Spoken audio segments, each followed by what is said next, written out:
Itlog na pula. Okra. Ay, wala. Ganda guys. Party ba yan, guys?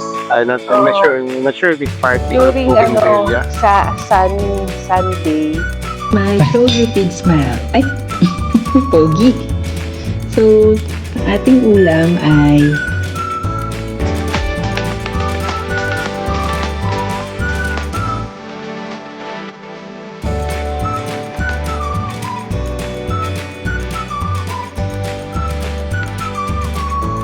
Good morning. Good morning! Happy Ayan. Monday! Kasama ko asawa ko at nagja-jogging ulit. Hindi, walking lang. Okay na ba? Pressure. Pressure. Doon lang Ayan. tayo sa slow pace. But, Basic lang tayo, basic. oo. Mahirap na. Baka mabigla tayo. It's a sunny Monday morning Yes. today. Yes, happy Monday tayo ngayon, guys. And time check, it's already 6 a.m. And medyo malamig pa ang klima ngayon, weather. Malamig pero maaraw. Mm-mm. Ayan. Yun yung gusto ko, medyo may lamig. Ayan, may lamig-lamig. Kailangan natin mag-walking, mag-burn ng konting fats, Ay, dito tayo sa cholesterol. hindi yung aso. Yan yung aso sa Hindi kabila. yan. Yung itim yung iniiwasan natin. Yung puti, mabait yan. Kamisado mo Oo.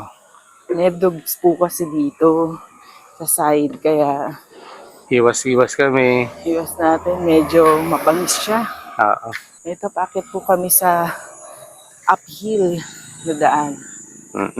And now we are going to Pure Gold. Third tayo. Ay, close pa pala. Sa palengke po pala kami pupunta. Bili kami ng konting mga, ano ba mahal ang bibili natin? Ayan. So, mamamalengke kami ngayon ng asawa ko. Bibili kami ng panananghalian namin. Ang bibili namin ay mga sangkap. Meron na kaming ulam actually. So, na lang, kumaga sangkap na lang. Like Yung main ingredient available na. i-detalye mo kung ano yun. Yung bibili namin na sangkap Bilid is ka, asawa ko. kamatis at saka itlog na pula. Parang, anong tawag dun sa awa ko? Ha? Ano yung tawag doon? Saan? Yung may mangga, may, Ensalada? ayun, Yun. mag-i-ensalada kami ng asawa ko. Sarap. Yan. Isang araw pa sa akin hinihiling ni Mrs. Ganda ng langit sa awa ko. Ha? Blue na blue, the sky is blue. Yes. Ano ba yung, Bluer than blue. ano nga ba yung tinutugtog dun isang araw sa sa may, beautiful Sunday pala yun. Hey, hindi sa Zumba. Ayun. Monday ngayon, hindi siya applicable. Oo, hindi pala applicable. Pero, yan. Ang ganda ng liwanag, guys. So, Ipakita mo yung view natin. yan. Yung view natin. Hi guys! Mapuno yung namin, lugar namin. Medyo, bangin nga lang yung side na yun, guys. Pero maganda pa rin yung view. Maganda pa rin yung view. Dahil na pag ganyan kasama mo. Yan ang view. Yes!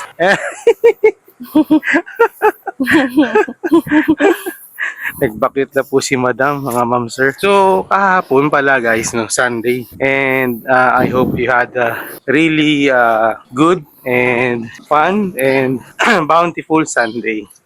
Yan. Bountiful. Parang chicken. Yeah.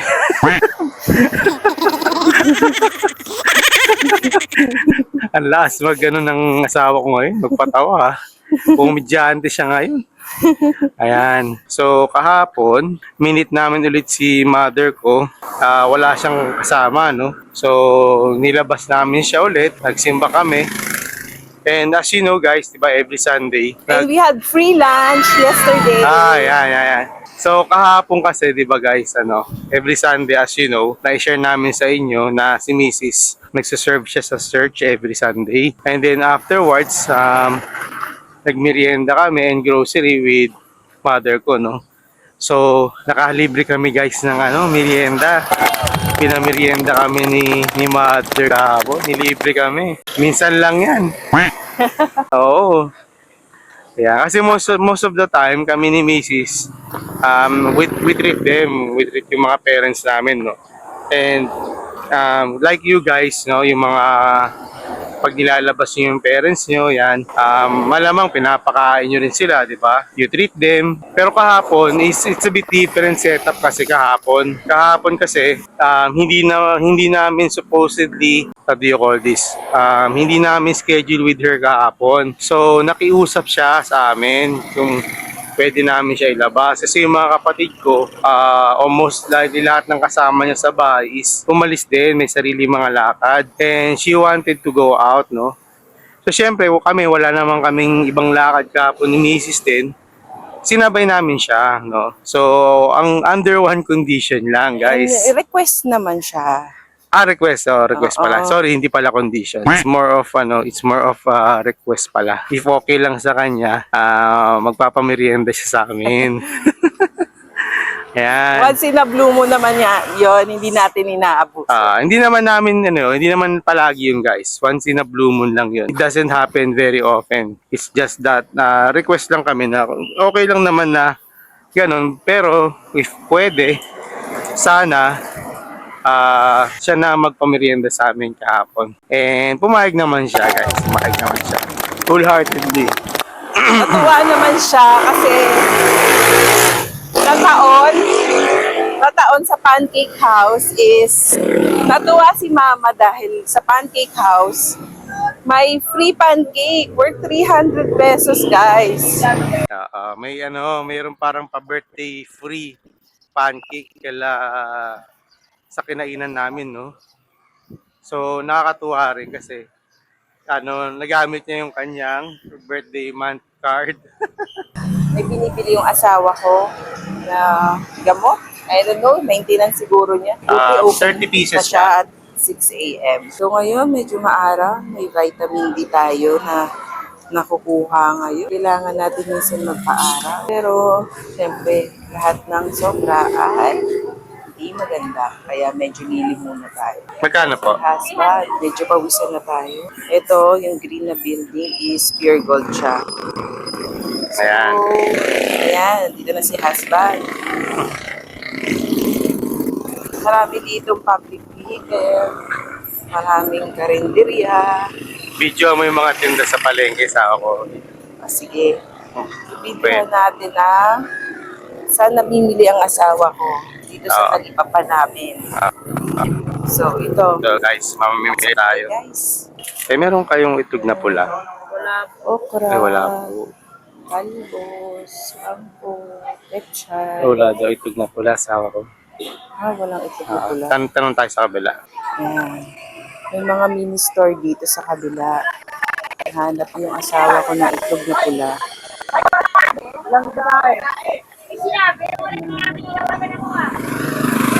Dito, makikita niyo, may lugar is nandito na rin ang camellia. Meron po kayong itlog na pula? Ayan, camellia. Ito, ang pure gold. Pure gold. Ayan. Ayan.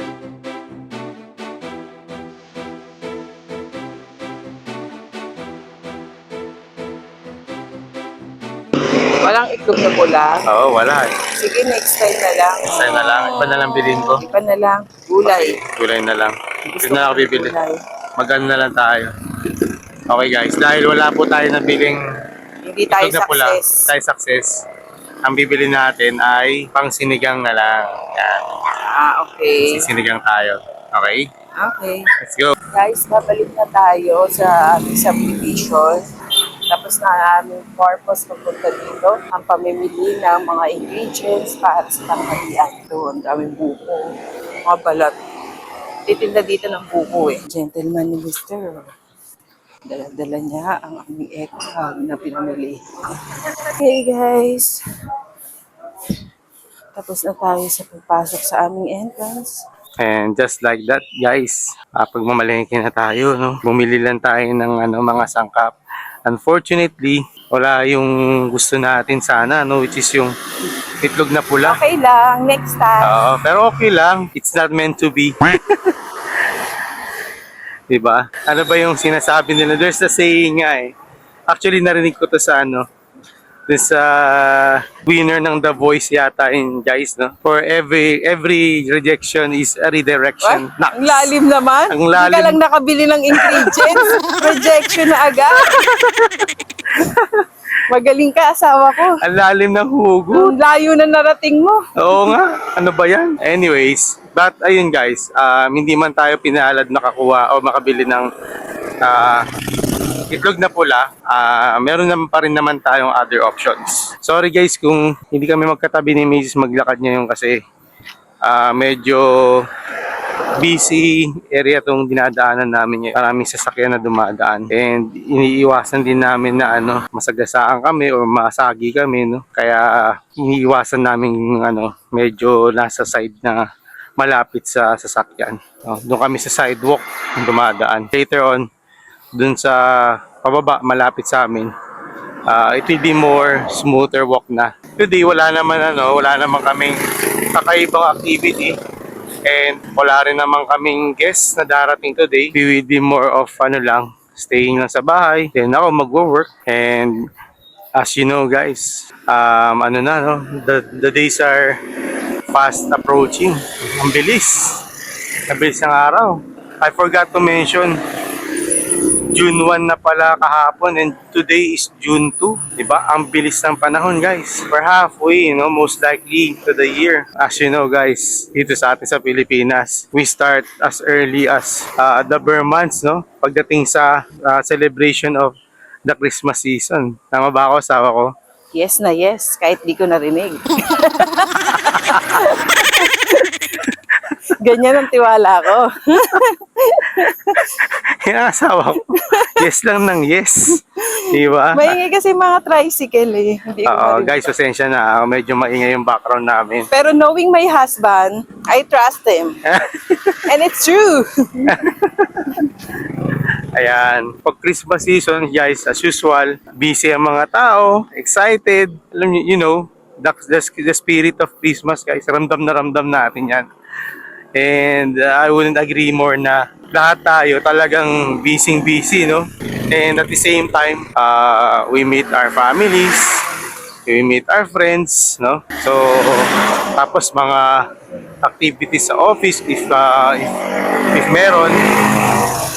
And guys, and we're back, no, dito sa aming lugar. Medyo mas less ang ingay ng pollution ng sasakyan, vehicle Less ang pollution.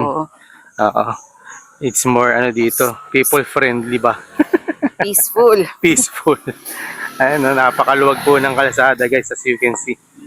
Parang dumadaan halos. May dumaan na motor pero mga deliveries Paisa-isa lang yan, paisa-isa lang yan, no. So dito guys, tayo, iikot tayo ng mas safe, mas calm, peaceful. Hindi tayo Naririnig niyo ba yung mga huni ng ibon? I hope you can hear the sounds of the nature.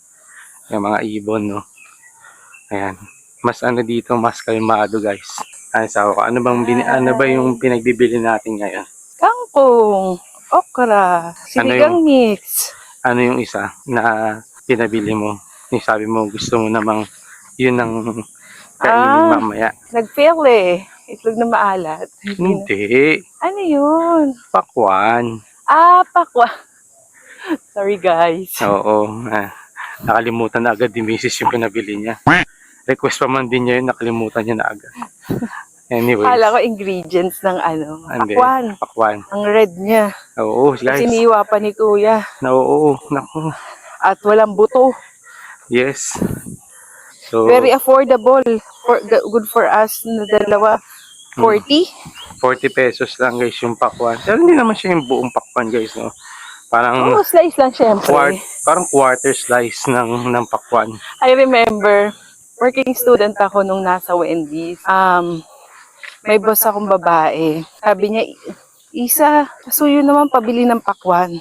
That was ilang years ago, 17 years old pa lang ako nun. Sabi ko, sige po, Ma'am Feli. Then, bili ako. Gulat na gulat siya dahil buong pakwan yung binili ko. Yung pala isang slice lang. Kisa, anong ginawa mo? Bakit? Ang laki. Ah. So I have no choice. Inabunuhan ko na lang yun. Hindi naman kasi nilinaw. Oo, tama. May point na may asawa ko.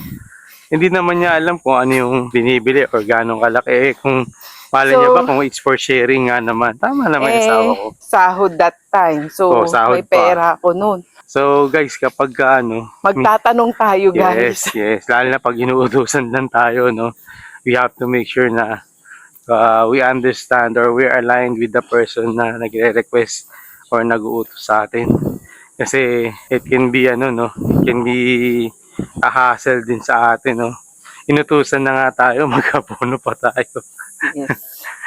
At the end of the day, syempre, we want to please naman syempre yung mga taong nag-uutos sa atin, and ayaw natin ng inconvenience din on our part. So, ayan, pointers lang guys. Ayun nga, masarap yung pakwan guys, mamaya malamig para sa mainit na panahon. And syempre, since hihigop tayo ng mainit na sabaw mamaya sa sinigang natin, it's a perfect parang dessert afterwards.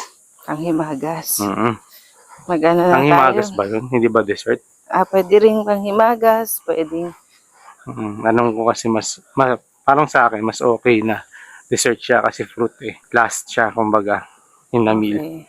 Di ba ang panghimagas is dessert? Wait, what? Ay, oo. Oo nga. Mahina ang Filipino Tagalog vocabulary ng lolo nyo. Ayan, iikot na tayo dito guys. Ibang area to na ispakita natin. Ayan, I think guys, ngayon lang namin kayo ikot sa area na to.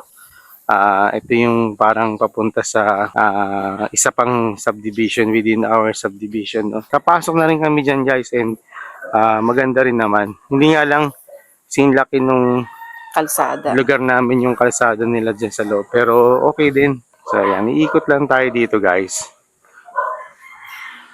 Then, baka isa pa ba tayo, asawa ko? Pwede naman. Hindi na, win tayo. Okay, pwede sakyan. namang isa Padanin pa. mo na sa sakyan. Mabalik tayo sa kabila para against tayo sa sakyan.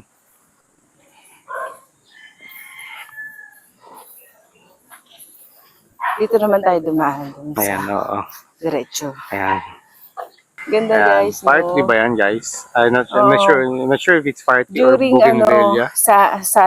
sunny day, sunny weather, doon lang makikita yung fire tree na yan.